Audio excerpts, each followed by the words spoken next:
నమస్తే.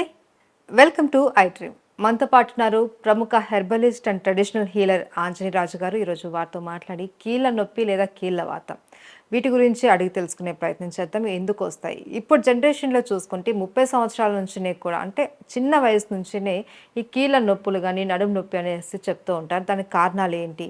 దానికి ఎలాంటి ఆహారం తీసుకోవాలి, అంటే ఎలాంటి జాగ్రత్తలు తీసుకోవాలి? దీని గురించి సార్ని అడిగి తెలుసుకుందాం. నమస్తే సార్. నమస్తే అమ్మా. సార్, ఇంతకుముందు కీళ్ళ నొప్పులు అంటే అవును. 60 సంవత్సరాల తర్వాత 70 సంవత్సరాల తర్వాత ఉండేవి. అంతేనమ్మా. కానీ ఇప్పుడు 25-30 సంవత్సరాల నుంచినే కాళ్ళ నొప్పులు, కీళ్ళ నొప్పులు, నడుము నొప్పి అనేసి కంప్లైంట్స్ ఇస్తూ ఉన్నారు. ఎందుకు సార్? ఎందుకు వస్తుంటాయి ఇంత చిన్న ఏజ్లోనే? అంటే ఇక్కడ ముఖ్యంగా మనం ఆహారం గురించి మాట్లాడుకోవాలమ్మా. అలాగే లైఫ్ స్టైల్ గురించి, అంటే మన జీవన విధానం గురించి మాట్లాడుకోవాలమ్మా. మన జీవన విధానంలో పూర్వం పాలు అనేది చాలా ఇంపార్టెంట్గా ఉండేదమ్మా. తల్లిపాలు తాగిన తర్వాత కూడా పాలు అనేది కంటిన్యూ చేసేవారు. ఎందుకంటే పాలు అనేవి కాల్షియం ఉండటం వల్ల, అందులో చిన్నతనంలో కాల్షియం అనేది చాలా అవసరం అమ్మా. మినరల్స్, ఓన్లీ కాల్షియమే కాదు, అన్ని రకాల మినరల్స్ చాలా అవసరం అమ్మా. చిన్నతనంలో ఏం చేస్తున్నారంటే ఇప్పుడు రకరకాల పౌడర్లు వచ్చేసినాయి అమ్మ. కంపెనీలు అమ్మే పౌడర్లు, ఎన్నో రకాల పౌడర్లు వచ్చేసినాయి. అవును. ఆ పౌడర్స్ వాడుతున్నారు. అవి నిలవ ఉన్నాయి అమ్మ, ఎన్నో సంవత్సరాల నుంచి ఉంటాయి. 6 నెలలు, సంవత్సరం, 3 నెలలు ఇలాగ. పూర్వం ఏం చేసేవారంటే అప్పటికప్పుడు అన్ని రకాలు కలిపి పప్పులు, పెసరపప్పు, మినపప్పు, కందిపప్పు ఇలాంటి కొద్దిగా లైట్గా వేపించి పౌడర్లు చేసి కానీ, అన్నీ తల కాస్త వేసి కానీ ఒక అత్తేసరి అన్నం లేక వండటం, లేకపోతే ఈ పౌడర్ని ఉడకబెట్టి అందులో అన్నం కలిపి చెయ్యి తడిసిపోయేటంత నూనె, నెయ్యి కలిపి కానీ ఆ పిల్లలకి పెట్టడం. గోరుముద్దలు అనేది ఉండేదమ్మా, మేగడ కలిపి. అవును. ఇవన్నీ కూడా హైలీ మినరల్లో మంచి హై ప్రోటీన్, విటమిన్స్ తోటి కూడున్న ఫుడ్ అమ్మా అది అప్పట్లో పెట్టేది.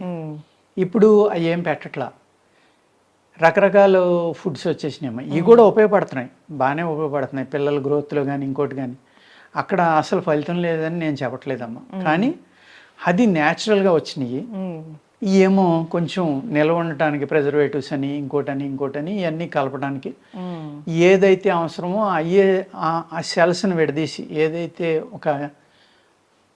ఒక ఇంగ్రీడియంట్ ఉందమ్మా అందులో హ్యూమన్ బాడీకి ఏది ఉపయోగపడుతుందని ఆ సెల్ మ్యాప్ని విడదీసి, జీన్ మ్యాప్, ఆ సెల్ని తీసుకుని దాన్ని ఇందులో కలపడం వల్ల ఫైబర్ అనేది నష్టం అవుతుంది.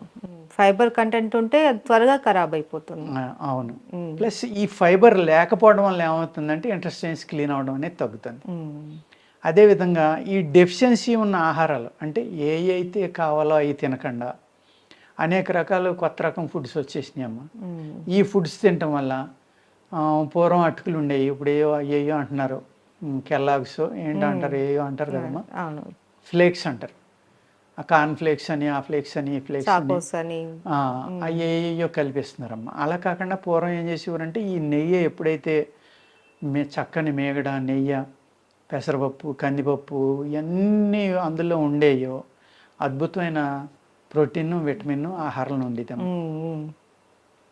అదేవిధంగా ఈ సైకిల్ తొక్కేవారు తప్ప స్కూటర్లు లేకపోతే కార్లు ఇలాంటివి లేవు. ఇవాళ ఒక 200 మీటర్స్ వెళ్ళాలన్నా బండి తీస్తున్నారు. అవును. పూర్వం నడిచి వెళ్ళేవాళ్ళు. 200 మీటర్స్ కాదు, 5 కిలోమీటర్స్, 10 కిలోమీటర్స్ ఇలా నడిచేవారు. కష్టం అనేది ఎక్కువ ఉండేదమ్మా పూర్వం. ఆ కష్టపడడం వల్ల ఆహారం ఏ సీజన్లో వచ్చే ఆ సీజను కల్మషం లేని ఆహారం, ఏదైతే ఈ కెమికల్స్, పురుగు మందులు, ఎరువులు లేని ఆహారం తిన్నారో అది భూమిలో కూడా అద్భుతమైన శక్తి ఉండేదమ్మా. ఎందుకంటే ఆవు పెంట కానీ, దోళ్ల పెంటలు కానీ ఇలాంటివే బలం కోసం, పంట పండించడం కోసం పొలాల్లో వాడేవారమ్మా. ఇప్పుడు అనేక రకాల కెమికల్స్ వాడేస్తున్నారు. ఆ కెమికల్స్ ఆహారంలోకి వచ్చేసి ఆ కెమికల్స్ వల్ల మన ఆరోగ్యాలు పాడైపోతున్నాయి. ఎముకలు అనేవి తొందరగా వీక్ అయిపోతున్నాయి. ఎముకల్లో గట్టిదనం ఉండట్లేదమ్మా. అదేవిధంగా స్వీట్ కార్న్ చాలా ప్రమాదం అమ్మా, బ్రాయిలర్ చాలా ప్రమాదం. ఇవన్నీ కూడా గ్రోత్ ప్రమోటర్స్ ఉన్నాయి. ఇవన్నీ కూడా ఈ తినటం వల్ల ఏమవుతుంది, మనుషులు అయితే మంచి హైట్ అవుతున్నారు, చూడడానికి బాగానే ఉంటున్నారు. ఒక 4 అడుగుల నుంచి కిందకు దూకితే కాళ్ళు ఇరిగిపోతున్నాయి, బలం లేక, ఎముకల్లో గట్టిదనం లేక. మేము 20 అడుగుల నుంచి చాలా ఈజీగా దూకేవాళ్ళం, గంతులు వేసేవాళ్ళం, చెట్లు ఎక్కేవాళ్ళం, చెట్టు మీద నుంచి దూకేసేవాళ్ళం, గోడల నుంచి దూకేవాళ్ళం. అప్పుడు గోడలు కూడా 10 అడుగులు ఉండేవమ్మా. ఇప్పుడు 10 అడుగులు అక్కర్లేదమ్మా, 5-6 అడుగుల నుంచి కిందకు దూకిన వెంటనే కాళ్ళు ఇరిగిపోవడమో ఎముకలు తప్పుకోవడమో ఏదో ఒకటి జరుగుతుంది. అంటే చిన్న స్లిప్ అయితే చాలు బోన్ ఫ్రాక్చర్ అయిపోతుంది. బోన్ ఫ్రాక్చర్ అయిపోతుంది. చాలా దారుణంగా మల్టిపుల్ ఫ్రాక్చర్స్ అయిపోతున్నాయి. ఒకటి రెండు కూడా కాదు, ఒకటి కాదు. అప్పట్లో ఎవరికి ఇరిగే కాదు. ఓ మాదిరి దెబ్బ తగిలిన ఏదో కాపడం పెట్టేసుకుని ఏముందలేని ఒక కట్టుకుని తిరిగేసేవారు, తగ్గిపోయి. అంటే హీలింగ్ కెపాసిటీ కూడా అంత ఎక్కువ ఉండేది, గట్టిదనం అనేది ఉండేది. అలాగే ఈ వాత వ్యాధులని అప్పుడు ఉన్నాయి, ఇప్పుడు ఉన్నాయమ్మా. కొంతమంది ఏమో 84 వాతాలు అంటారు, కొంతమంది 80 వాతాలు అంటారమ్మా. ఈ వాతాల్లో అనేక రకాల వాతాలమ్మ. అందులోనే మీరు అడిగినట్టుగా కీళ్ళవాతం అని, దాన్ని రొమటాయిడ్ ఆర్థరైటిస్ అంటారు, లేకపోతే ఆస్టియోపోరోసిస్ అని, ఇంకోటని, లేకపోతే ఎముకలు మెత్తబడిపోయినాయి. ఆస్టియోపోరోసిస్ ఏమవుతుందమ్మా, ఎముకలు మెత్తబడిపోతాయి, నడుస్తూ ఉండగా ఇరిగిపోతాయి ఎముకలు. ఈ విధమైన అనేక రకాల ప్రాబ్లమ్స్ వస్తున్నాయమ్మా. ఈ పూర్వం కూడా ఉండేవి, కానీ చాలా తక్కువ పర్సంటేజ్లో ఉండి. పూర్వం అసలు ఏమీ లేవు, ఇప్పుడు కొత్తగానే వచ్చినాయి అని నేను చెప్పట్లేదమ్మా. పూర్వం కూడా ఇవన్నీ ఉండేవి, కానీ ఇప్పుడు ఏమవుతుందంటే తొందరగా ఎఫెక్ట్ అయిపోతుంది. మీరు అడిగినట్టుగా క్వశ్చన్లో 60 ఏళ్ళు 50 ఏళ్ళు దాటిన వాళ్ళకి ఏళ్ళ నొప్పులు అంటే ఓకే అనుకున్నాడు. ఇప్పుడు కొన్ని మా కేసెస్ వస్తాయంటే అమ్మ 17-18 ఏళ్ళకే అసలు నన్ను పడుకునేట్లేదండి, కూర్చొనివ్వట్లేదు, నాకు నడు నొప్పి అని వస్తాడు, ఒకళ్ళు మెల్ల నొప్పి అని వస్తారు, ఒకళ్ళు చేతుల నొప్పులు అని వస్తారు. ఎందుకంటే ఎక్సర్సైజ్ లేకపోవడం ఒకటమ్మా, ఎండలో తిరగకపోవడం, సుఖపడిపోవటం. మనిషి అసలు 10 అడుగులు వేయాలన్నా బండి తీయటం వెళ్ళడం. పూర్వం రైతులు నడిచి తప్ప పొలం వెళ్ళేవారు కాదమ్మా. ఆ తర్వాత సైకిళ్ళు వచ్చినాయి, ఇప్పుడు బళ్ళు. చేను గట్టుకు బండి వెళ్ళిపోవాలి, అక్కడ దిగుతున్నారు, కాసేపు పని చేసుకుంటున్నారు, వస్తున్నారు. అంతే తప్ప నడిచి వెళ్ళడం అనేది కానీ, ఆ తెల్లారుజామున లేచి బయటికి వెళ్ళడం, మంచి ఆక్సిజన్ పీల్చుకోవడం ఏమీ లేవమ్మా. వీటి వల్ల కూడా చాలా విపరీతమైన జబ్బులు వస్తున్నాయి. అందుకేం చేయాలంటే చిన్నప్పటి నుంచి పిల్లలకి ఏం చేయాలి, మనం పూర్వకాలంలో ఏ ఆహారం తినేవాళ్ళమో ఆ ఆహారం అలవాట్లోకి వెళ్ళి పాలు అనేది కంపల్సరీగా తాగాలమ్మా. ఇప్పుడు చాలామంది పాలు తాగొద్దు, పంచదార తినొద్దు, ఏయో కారణాలు చెప్తున్నారు. పాలు తాగొద్దని ఎందుకు చెప్తున్నారమ్మా? డాక్టర్ల దగ్గరికి వెళ్తే, ఈ బోన్ స్పెషలిస్టుల దగ్గరికి వెళ్తే వాళ్ళు అంటారు, మీకు 50 ఏళ్ళు వచ్చినాయి, కాల్షియం డెఫిషియన్సీ వస్తుంది, ఉదయం ఒక గ్లాసు సాయంత్రం ఒక గ్లాసు పాలు తాగండి కంపల్సరీగా అని వాళ్ళు చెప్తున్నారు. కొంతమంది పాలు తాగొద్దని చెప్తున్నారు. అంటే ఎవరికి తోచింది వాళ్ళు చెప్తున్నారమ్మా. నా సలహా అయితే తాగొచ్చమ్మ పాలు, ఎందుకంటే దాంట్లో మంచి కాల్షియం ఉంటుంది, అనేక రకాల మినరల్స్ అన్నీ ఉంటాయి కాబట్టి తాగొచ్చు. అందులో ఆవు పాలు నెంబర్ 1 అమ్మ. తప్పకపోతే మిగిలిన గేదె పాలు అని అవన్నీ తాగాలి. ఆవు పాలు అయితే మట్టికి అద్భుతంగా పనిచేస్తాయమ్మ. ఎందుకంటే ఆవు భూమి నుంచి వచ్చే గడ్డి తిన్న దాంట్లోంచి అబ్జర్వ్ చేసుకోవాల్సింది కాకుండా కాస్మిక్ ఎనర్జీ ఏదైతే ఈ మ్యాగ్నెటిక్ ఫీల్డ్స్ ఉన్నాయో ఈ సృష్టిలో, కాస్మిక్ ఎనర్జీ, యూనివర్సల్ ఎనర్జీ అంటాం. ఆ ఎనర్జీ ఏదైతే ఉందో ప్రకృతిలో, ఆ ఎనర్జీని మోపురం ద్వారా బాడీకి ఇస్తుందమ్మా, అబ్జర్వ్ చేసుకుని. అప్పుడు ఏమవుతుందంటే ఆవు యొక్క పాలలో ఎక్స్ట్రా శక్తులు మనకి అనేక రకాల మెడిసినల్ వాల్యూస్ వస్తాయి. ఆ శక్తిని అబ్జర్వ్ చేసుకుని మనకి ఇవ్వడం వల్ల. అందుకు ఆవు పాలు తాగడం అనేది ఎంతో ఇంపార్టెంట్ అమ్మా.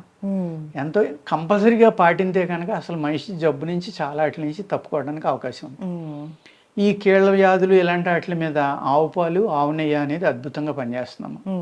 అదేవిధంగా అనేక రకాల మందులు ఉన్నాయమ్మ. ఇందులో గుగ్గిలం కలిపిన మందులు వాడతారు, వావిలాకు కలిపిన మందులు వాడతారు, అనేక రకాలు, చాలా రకాలు ఉన్నాయమ్మ. వాత వ్యాధుల్లో ఎక్కువ ఆయుర్వేదంలో ఎక్కువ వ్యాధులు ఉన్నాయి. వాత వ్యాధులునమ్మ జ్వరాలు. జ్వరాలు ఒక 250-300 రకాలు ఉంటాయమ్మ ఆయుర్వేదంలో. అందుకు ప్రతి ఆయుర్వేద పుస్తకంలో జ్వరం గురించి రాసిన తర్వాతే మిగిలిన జబ్బుల గురించి రాస్తారమ్మ. ఎందుకంటే ఈ జ్వరాలే అనేక రకాల వ్యాధులకు కారణం అవుతాయి. హార్ట్ అటాక్ కానీ, హార్ట్లో హోల్కి కానీ, లేకపోతే బ్లాకేజెస్ కానీ. అంటే ఇది ఒక సిమ్టమ్ లాగా వస్తుందా సార్? హై ఫీవర్ వచ్చినప్పుడు అనేక రకాల సైడ్ ఎఫెక్ట్లు బాడీలో జరుగుతాయమ్మా. ఈ జ్వరాల్లో ఎముకల్లోకి వెళ్ళి జ్వరాలు ఉంటాయమ్మా. అదేవిధంగా ఎముకల లోపల మజ్జ అంటాం మనం, బోన్ మ్యారో అంటాం. ఆ బోన్ మ్యారోలో ఉన్న సెల్స్ ఏవైతే ఉన్నాయో ఆ సెల్స్కి ఫీవర్ ఉంటుందమ్మా. అది మీకు దీంట్లో దొరకదు, థర్మోమీటర్లో. బాడీ హీట్గా కూడా ఉండదు, కానీ అక్కడ ఫీవర్ ఉండి వాటిని తినేస్తాం. అటువంటి ఫీవర్స్ వల్లే ఈ క్యాన్సర్స్ కానీ, ఆటో ఇమ్యూన్ ప్రాబ్లమ్స్ కానీ ఇవన్నీ రావడానికి కారణం అమ్మా. అందుకు ఏ అయితే ఎముకల నొప్పులు ఉన్నాయో, కీళ్ళ నొప్పులు, నరాల నొప్పులు, మజిల్స్ నొప్పులు, ఈ నరాలు మజిల్స్ నొప్పులు కూడా, ఈ నొప్పులు ఉన్న వాళ్ళు ఏమంటారంటే మాకు ఎముకల నొప్పులు అనే చెప్తూ ఉంటారు. వాళ్ళకి అర్థం అవుతుంది మేము అడిగితే కానీ. ఆ విధంగా అడిగిన తర్వాత వాళ్ళు చెప్పిన తర్వాతే వాళ్ళ లక్షణాలను బట్టి అనేక రకాల మందులు తయారు చేసి ఇవ్వటం జరుగుతుందమ్మా ఆయుర్వేదంలో. ఆహారంలో ఏం చేయాలంటే ఈ పాలు ఎక్కువ తీసుకోవటం, నువ్వులు సిమ్మిల్ లాంటివి తినటం, అలాగే మినువులు వేపించుకుని సున్నుండలు లాంటివి తినటం, ఇటువంటివి చాలా బలమైనవి అమ్మ. ఎముకలు గట్టిపడాలి అంటే నువ్వులు సిమ్మిల్ చాలా అద్భుతంగా పనిచేస్తుందమ్మా. అదేవిధంగా పాలు పనిచేస్తాయి, పాలకూర పనిచేస్తుంది. ఇలాగ ఏదైతే కాల్షియం ఎక్కువ ఉంది, ఏదైతే మినరల్స్ ఎక్కువ ఉన్నాయి, ఈ మినరల్స్ ఎక్కువ ఉన్నాయి మసాలా దినుసుల్లో కూడా ఎక్కువ ఉంటాయమ్మా. ఏది జాజికాయ, జాజి పువ్వు, జాపత్రి, లవంగాలు, ఈ 4 వాటిల్లో అనేక రకాల మెటల్స్ ఉంటాయమ్మా. ఈ 4 కూడా వేపించుకుని మనం మసాలాల కింద కలుపుకుని తినటం వల్ల కూడా బోన్స్ గట్టిపడతాయి. అందరూ అనుకుంటారంటే ఎక్కువ మసాలా తింటే ఏదో ప్రమాదం అయిపోతుంది, వేడైపోతుంది, మసాలా తినకూడదు, మసాలా దినుసులు తినకూడదు అంటారు. కానీ అవన్నీ అద్భుతమైన మెడిసిన్స్ అమ్మ. మీకు లవంగాల గురించి 3-4 పేజీలు ఉంటుంది, యాలక్కాయల గురించి ఉంటుంది, జాపత్రి, జాజికాయ, దాల్చిన చెక్క, ఇవన్నీ కూడా అనేక రకాలుగా మీకు ఉపయోగపడతాయి. అంచేత ఇలాంటి హెర్బ్స్ తింటా మనం ఏదైతే పూర్వకాలం మనం వాడుకునే వాళ్ళము ఆ రకమైన ఫుడ్స్ తీసుకుంటే అమ్మ ఎముకలు గట్టిగా ఉంటాయి. అలాగే యోగా కానీ లేకపోతే ఎక్సర్సైజ్ కానీ కంపల్సరీ అమ్మ. అవి చేసినప్పుడు ఈ నొప్పుల నుంచి విముక్తి చాలా బాగా దొరుకుతుంది. సరైన ఫుడ్డు, వ్యాయామం, ఈ 2 జాగ్రత్తగా పాటించమ్మా. మంచి మందులు వాడుకుంటే ఈ ఏదైతే కీళ్ళ వ్యాధులు, ఆటో ఇమ్యూన్ ప్రాబ్లమ్స్, అంటే మీరు అడిగారు కదా కీళ్ళవాతం అని, దాన్ని రొమటాయిడ్ ఆర్థరైటిస్ అంటారు, ఆస్టియోపోరోసిస్, ఇవన్నీ కూడా ఆటో ఇమ్యూన్ ప్రాబ్లమ్స్ అమ్మా. వాటికి మందులు లేవని చెప్తారు, జీవితాంతం ఏదో బిళ్ళ మింగండి పెయిన్ కిల్లర్ అని చెప్తారు. అలా కాకుండా రూట్లోంచి తీసేయడానికి అవకాశం ఉందన్నమాట. తీసేసి పూర్తిగా తగ్గించడానికి కూడా అద్భుతమైన అవకాశాలు హోమియోపతిలో ఉన్నాయి, సిద్ధాలో ఉన్నాయి, ఆయుర్వేదంలో ఉన్నాయి, యునానీలో ఉన్నాయి. ఇవన్నీ కూడా ప్రకృతి సిద్ధమైన వైద్య విధానాలు కాదమ్మా. అలాగే వేల సంవత్సరాల నుంచి వచ్చిన వైద్య విధానాలు. ఇది ఋషులు, యోగులు తయారు చేసిన సిస్టమ్ కాబట్టి వాళ్ళకి అన్నీ తెలుస్తాయి. కాబట్టి దాన్ని మనం వాడుకుంటే కనుక ఈ వాత వ్యాధులు బ్రహ్మాండంగా తగ్గుతాయి అమ్మ. ఓకే, అది. Thank you so much sir. నమస్తే అమ్మా.